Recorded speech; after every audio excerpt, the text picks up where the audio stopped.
आज से 7 महीने बाद आपका बोर्ड्स का पेपर हो रहा होगा और उसके बाद में आपका बोर्ड्स का रिजल्ट आएगा। अभी जो रिजल्ट है आपका दो सिनेरियो रहेंगे। एक सिनेरियो तो वो कि आप लोग अभी इंजॉय कर रहे हो और जब बोर्ड्स का रिजल्ट आएगा तो आप अपने पेरेंट्स से आंखें नहीं मिला पाओगे। आपका रिजल्ट आपके सामने होगा और आप बस यही सोचते रहोगे कि यार काश मैं स्टडी कर लेता। ये नहीं कि आज से नहीं कल से स्टडी करूंगा, ये आज के बाद कल करूंगा। जो चीजें टालने की आदत थी वो उस दिन उस रिजल्ट में आ जाएंगे। और सबसे ज्यादा दुख पता है किस चीज का होगा? जब भी आपके पेरेंट्स से आपका कोई रिजल्ट पूछेगा, आपके पेरेंट्स अपना सर नीचे कर लेंगे कि आपके नंबर बताने लायक नहीं थे। तो अगर आप चाहते हो ना कि आपके साथ में ऐसा ना हो, आप भी एक बेहतरीन रिजल्ट लेके आ पाओ, तो ये वीडियो बहुत ज़्यादा इंपॉर्टेंट है। क्योंकि जो रिजल्ट आपको चाहिए ना उसके लिए आज से ही आपको मेहनत करना स्टार्ट करना होगा। एक प्रॉपर टाइम टेबल और एक प्रॉपर अच्छी वाली स्ट्रेटेजी मैं आपको इस वीडियो के अंदर देने वाला हूँ। सो सबसे पहले जो पॉइंट आता है वो आता है कि सेट योर गोल। भैया आपको अपना गोल सेट करना है, क्योंकि बहुत सारे लोग अपना गोल ही सेट नहीं कर पाते। और आपका जो गोल है वो हमेशा हाई होना चाहिए। अगर आपको लगता है कि यार मेरे आज तक कभी भी 90 से ऊपर नहीं आए तो मैं इतना गोल कैसे बनाऊंगा, आप अपने दिमाग के अंदर सोचो कि भाई 95 आएंगे। एक बार फील करके देखो कि भाई मेरे 95% आ गए। आंख बंद करो और फील करो कि आपका बोर्ड्स का रिजल्ट है और आपके 95% आए, बहुत ज्यादा खुश हो। तो ये जो अचीवमेंट है ये आपको जब मिलेगी जब आप उसको गोल डिसाइड करोगे। उसको ड्रीम मत बोलो, उसको आपको बोलना है गोल, और उस गोल को आपको अचीव करना है। और यार बड़ा सोचोगे नहीं ना, जब तक बड़ा करोगे कैसे? मैं आपको परफेक्ट एग्जांपल मेरा खुद का देता हूं जो कि मेरे साथ में होता। अब आपको मैं यहाँ पे मेरी डायरी दिखाता हूं जो कि 2022 की है। इसमें मैंने गोल लिखा हुआ है ऊपर ही ऊपर कि मेरे को 1 लाख सब्सक्राइबर्स टच करने हैं 1 साल के अंदर। और आप देख सकते हो कि मेरे बस 28 सब्सक्राइबर्स हैं और इस टाइम तक मैं 600 से 700 वीडियोस डाल चुका था, अलग अलग टॉपिक के ऊपर डाल चुका था, बहुत कुछ मैंने कर लिया था। लेकिन सब्सक्राइबर्स इतने ही थे। और अगर मैं ये बात किसी को बोलता कि भाई मेरे को 1 लाख सब्सक्राइबर करने इतने करने, तो वो तो सबसे पहले ही बोलते भाई तुझसे नहीं होगा। 1 साल में तो छूटते से 2-3 साल में भी नहीं होगा, क्योंकि वो देखेंगे कि भाई इसने 8-10 महीने मेहनत करी, जब इतना हुआ तो ये कैसे हो जाएगा। तो यहाँ पे क्या था, फिर उसके बाद में नेक्स्ट ईयर जब नवंबर 2022 आता है तो आपको मैं बताता हूँ मेरे जो सब्सक्राइबर्स थे वो थे 2,50,000। तो आप देख सकते हो कि आपने बस गोल कितने का रखा था, 100K का। आप उसके लिए मेहनत करो लेकिन आपको गोल उसमें हमेशा हाई मिलता है। तो इसी तरीके से आपको भी अपना गोल लिखना है और अभी के अभी कमेंट करो। अगर आप अपना गोल नहीं लिख सकते ना तो यार उस गोल को अचीव कैसे करोगे? कमेंट डाउन करो कि आप कितना स्कोर करना चाहते हो, कि I will score 95 in boards. आप मैनिफेस्ट करो उस चीज को। हर दिन आप याद रखोगे ना तो आपको एक अंदर से पढ़ने का जुनून आएगा। आपके दिमाग को जब आप बार बार बोलोगे ना कि भाई मेरा गोल 95 है, तो आपका दिमाग उसी तरीके से एक्ट करेगा जिस तरीके से कि 95% आप अचीव कर सकते हो। तो कमेंट में हर एक स्टूडेंट का मिलना चाहिए, क्योंकि देखो जब तक आप लिख नहीं सकते तो आप उसे अचीव किस तरीके से करोगे? लिखो अभी के अभी आई विल स्कोर 95, 97 जो भी आपका टारगेट है इन बोर्ड्स। और फिर आप देखोगे कि 1 साल बाद आप देखोगे कि मैंने लिखा था और आज मैंने अचीव कर लिया। तो ये वीडियो सेव जरूर से रखना। तो अब सबसे पहले हम लोग डिस्कस कर लेते हैं कि मोस्ट कॉमन जो time table most of the student बनाते थे, जो कि मैं भी मेरे क्लास 10th में टाइम टेबल फॉलो करता था। जब भी टीचर बोलते थे कि पढ़ना है तो मैं मोटिवेट होकर के ये टाइम टेबल फॉलो करता था। देखो टाइम टेबल किस तरीके से होता है। सबसे पहले हम लोग इसमें लिखते हैं कि भैया 6 AM उसके ऊपर हमें वेकअप होना है। फिर उसके बाद में 6:05 से 6:30 तक गेट रेडी फॉर स्कूल। उससे पहले ब्रश का भी सारा टाइम हर एक 5-5 मिनट का लिख करके कि अब से टाइम वेस्ट नहीं करूंगा। अब होता ही है इस टाइम टेबल के अंदर सबसे बड़ी 2 कमियां हैं। सबसे पहली कमी तो ये है कि ये टोटली टाइम के ऊपर डिपेंड है कि भैया अगर जैसे कि आप 6 AM के ऊपर वेकअप ना होकर के आप आलस करके 6:30 के ऊपर अगर आप वेकअप होते हैं तो उस टाइम से टाइम टेबल वैलिड नहीं होता। आपको सुबह सुबह पहले दिमाग खराब हो जाता है कि आप टाइम टेबल फॉलो नहीं होगा और फिर आप चिड़चिड़े हो जाते हो, आगे मन ही नहीं लगता।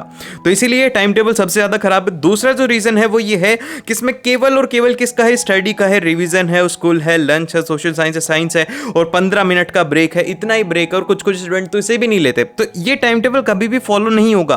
क्या आप सारे दिन भर बस पढ़ाई कर सकते हो? नहीं, और इतनी पढ़ाई करने की भी जरूरत नहीं है। आपको बस दिन में 5 से 6 घंटे निकालने होते हैं, जो कि आप स्कूल के होगे, ट्यूशन के होगे, ये सब मिला करके ट्यूशन के और घर पे भी अगर आप 4-5 घंटे पढ़ लेते हो ना, सफिशिएंट। इससे ज्यादा पढ़ने की ही जरूरत नहीं है आपको, ठीक है? ये 10th क्लास है, कोई रॉकेट साइंस का एग्जाम नहीं है। तो ये टाइम टेबल आपको नहीं बनाना, आपको चिल होकर के आराम से अच्छे से स्टडी करनी है। अब देखो, अब आपका जो गोल है उसके लिए आपको मेहनत करनी होगी। तो आपको ऐसा नहीं है कि आप इस गोल के ऊपर आज ही आप पेपर देने आ जाओगे। आज आप मोटिवेट हो गए 95% लाने तो आज ही पेपर दे लोगे, ऐसा होगा ही नहीं। आपको इस गोल के लिए क्या करना होगा? आपको हमेशा अपना डेली टारगेट बनाना होगा। उसके लिए आपको फिर वीक टारगेट आप उससे अचीव करोगे और उसके बाद में आप मंथली टारगेट अचीव करोगे और फाइनली फिर आप अपना गोल अचीव करोगे। तो इसीलिए आपको टारगेट करना है कि भैया इस महीने मेरे को ये चैप्टर खत्म करने, फिर उसके बाद में आप वीकली अपना टाइम टेबल बनाइए, फिर उसके बाद में डेली आप अपना टाइम टेबल बनाइएगा, ठीक है।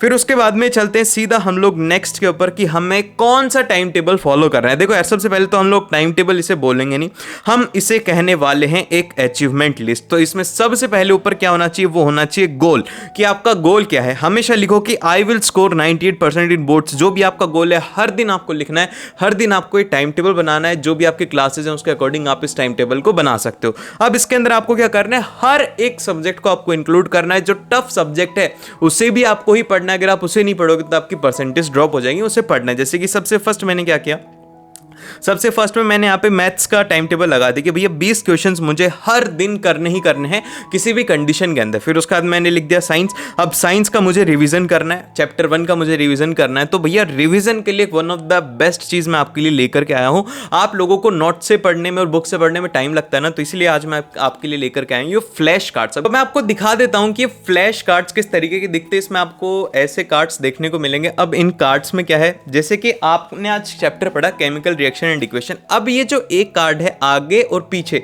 इसमें केमिकल रिएक्शन इक्वेशन खत्म है। मैं आपको स्क्रीन पे दिखाता हूं किस तरीके से दिखता है। जैसे कि आप लोग यहां पे देखोगे कि केमिकल रिएक्शन एंड इक्वेशन है। अब इससे रिलेटेड डिस्प्लेसमेंट रिएक्शन है, उसकी डेफिनेशन है, उसका एग्जांपल आपको यहां पे गिवन है। तो इसमें होगा ये कि जैसे कि आपकी बुक तो बहुत बड़ी होती है, अब ये फ्लैश कार्ड्स इतने से ना, इसमें आपका पूरे साइंस का सिलेबस कवर्ड है। इसमें हर एक चीज है, जैसे कि प्रेसिपिटेशन रिएक्शन हो गया, उसके एग्जाम्पल है आपके पास में, डायग्राम के साथ में आपको हर एक चीज यहां पर एक्सप्लेन करी गई है।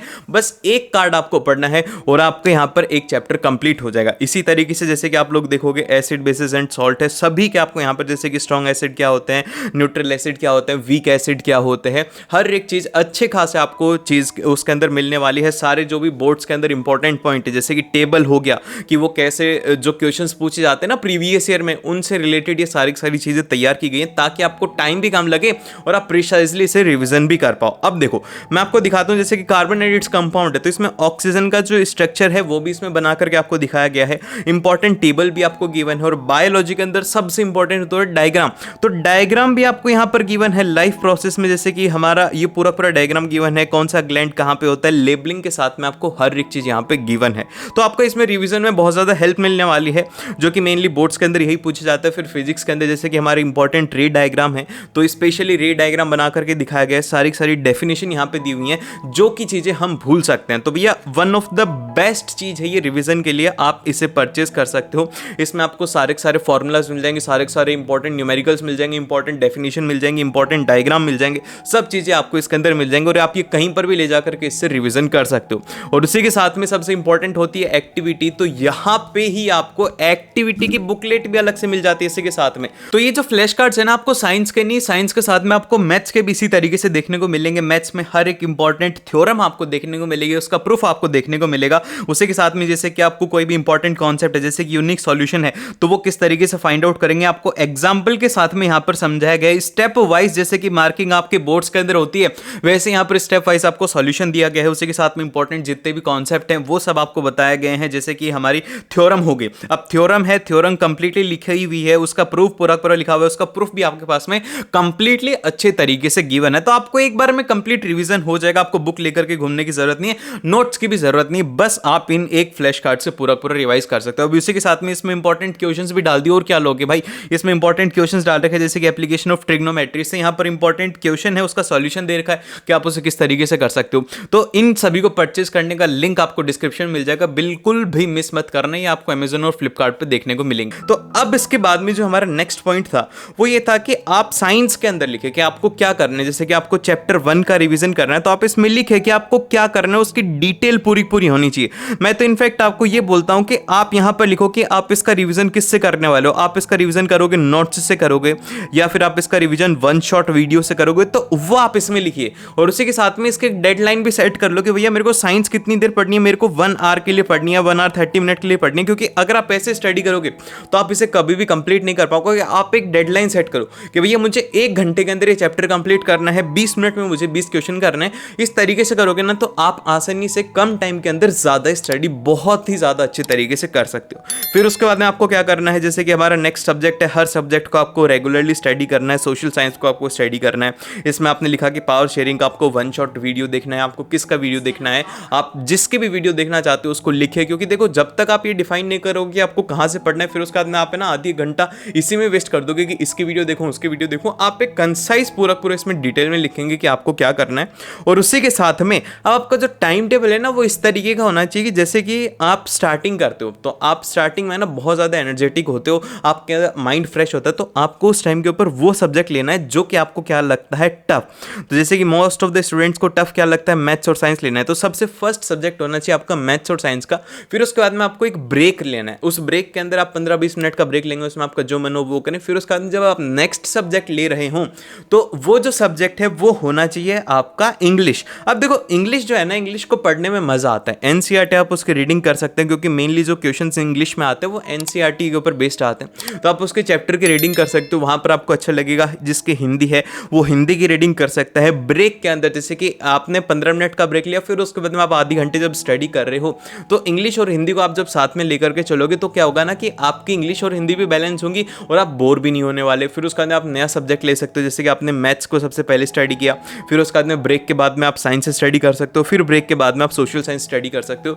तो 5 सब्जेक्ट आपको पढ़ने हैं, इनके लिए टाइम कम रख दो, लेकिन आप इनको जब पढ़ोगे तो आपको इंजॉय भी होगा, आपका माइंड भी फ्रेश हो जाएगा, आपको नई चीज़ें देखने को भी मिलेंगी क्योंकि इनमें स्टोरी होती है। स्टोरी पढ़ने में मज़ा बहुत आता है, ठीक है, तो आप ये कर सकते हो। फिर उसके बाद में सबसे इंपॉर्टेंट चीज़ है यार, आप जब भी इसे कंप्लीट करते जाओ, जैसे कि आज आपने मैथ्स के अंदर 20 क्वेश्चंस कर लिए, तो आप है ना यहाँ पे टिक करो कि ये हो गया, साइंस का भी हो गया, एसएसटी का भी हो गया, इंग्लिश का भी हो गया, हिंदी का भी हो गया। जो नहीं हुआ उसके ऊपर क्रॉस करो और कोशिश करो कि कल आप उसे कंप्लीट कर लो। फिर उसके बाद में जैसे कि यहाँ पे मैंने जो इंपॉर्टेंट चीज़ें लिखी हुई हैं वो लिखी हुई हैं कि जो भी हम काम करना चाहते हैं, अब एकदम से आदत आपकी छूटेगी नहीं कि भैया मैं रील्स चलाता हूँ लेकिन मैं रील्स छोड़ दूँ। तो ये हो सकता है कि भाई मैं ना 30 मिनट कर सकता हूँ उसे, अगर मैं 2 घंटे चलाता हूँ तो उसे मैं टाइम लगा करके 30 मिनट कर देता हूँ, 30 मिनट में चलाऊंगा। फिर उसके बाद में आप इसे लिखिए कि भैया 30 मिनट मुझे रील्स देखनी है, ताकि आपका एंजॉयमेंट भी हो, आप कोई भी चीज़ भी मिस ना करो, लेकिन आप स्टडी भी उसमें करो।